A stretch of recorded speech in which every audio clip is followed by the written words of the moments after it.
కాంగ్రెస్ పాలనతో తెలంగాణ 100 ఏళ్లు వెనక్కు వెళ్లే దుస్థితి ఏర్పడిందని ఫైర్ అయ్యారు బీఆర్ఎస్ ఎమ్మెల్సీ కల్వకుంట్ల కవిత.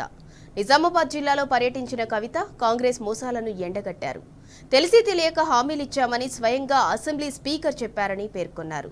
తమ కార్యకర్తలకు మాత్రమే ఇందిరమ్మ ఇళ్లు, రైతు భరోసా, రేషన్ కార్డులు ఇచ్చే ఆలోచనతో కాంగ్రెస్ ఉందన్నారు కవిత.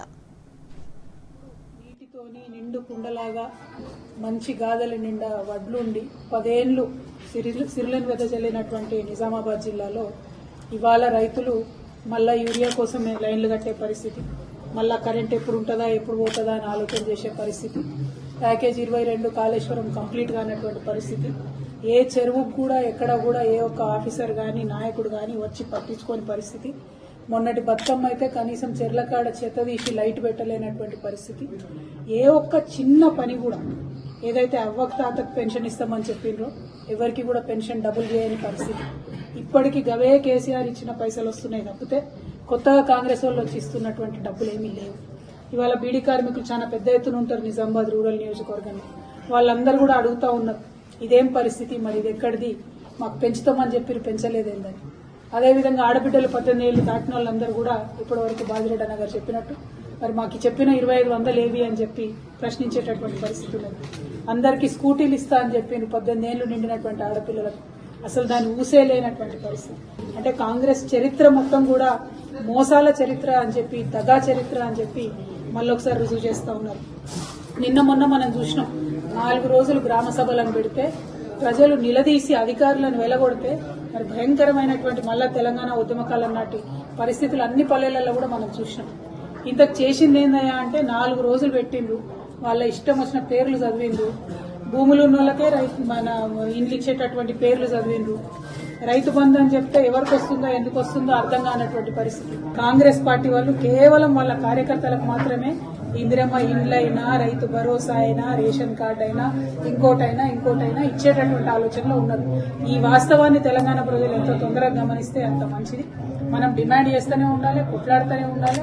కాకపోతే వాళ్ళ ఎమ్మెల్యేలు ప్రతి జిల్లాలో చెప్తున్నారు, మేం చెప్పిన వాళ్ళకే వస్తుంది, అధికారులది ఇక్కడేం నడవదు అని చెప్పి చెప్తా ఉన్నారు.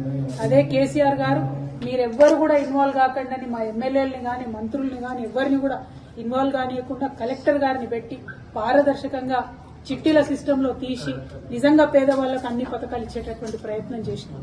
మేము అనేక సార్లు కేసీఆర్ గారిని అడిగినా కూడా లేదు, మా రైతన్నలకు డైరెక్ట్ గా డబ్బులు పడాలి, మా బీడీ కార్మికులకు డైరెక్ట్ గా డబ్బులు పోవాలి, అవసరమైన వాళ్ళని మనం ఆదుకోవాలి అని చెప్పి కోట్లాది రూపాయల సీఎం రిలీఫ్ ఇచ్చినటువంటి పరిస్థితి. మేమిచ్చినటువంటి ఆత్మగౌరవ భవనాలను పోయి ఓపెనింగ్ చేసుకోవడం, మేమిచ్చిన ఉద్యోగ నోటిఫికేషన్లకు పోయి సర్టిఫికెట్ ఇచ్చుకోవడం, మేమిచ్చినటువంటి అన్ని పనులను కొనసాగించే ప్రయత్నం ఏవైతే కంప్లీట్ అయిపోయినాయో నేను చేసిన అని గొప్పలు చెప్పుకున్నాడు తప్పితే చేసిన మంచి పనులను కొనసాగించి పెంచి ఇచ్చింది మాత్రం ఎక్కడా లేదు. నిజంగా రేవంత్ రెడ్డి గారు మొన్న 26 జనవరి నాడు మాట్లాడిన మాటలు వింటే ఎట్లా ఉన్నదంటే, ఒకటే స్పీచ్ లా 10 నిమిషాలకు ముందేమో 26వ తారీఖు నాడు వేస్తా అంటాడు రైతు బంధు, 10 నిమిషాలు కాగానే 31 మార్చికి వేస్తా అంటాడు. అంటే నిజంగా అబద్దాన్ని తీసుకుపోయి అద్దం ముంగట నిలబడితే ఎట్లుంటదంటే రేవంత్ రెడ్డి గారి పొమ్మగానే పడుతుందట అద్దంలో.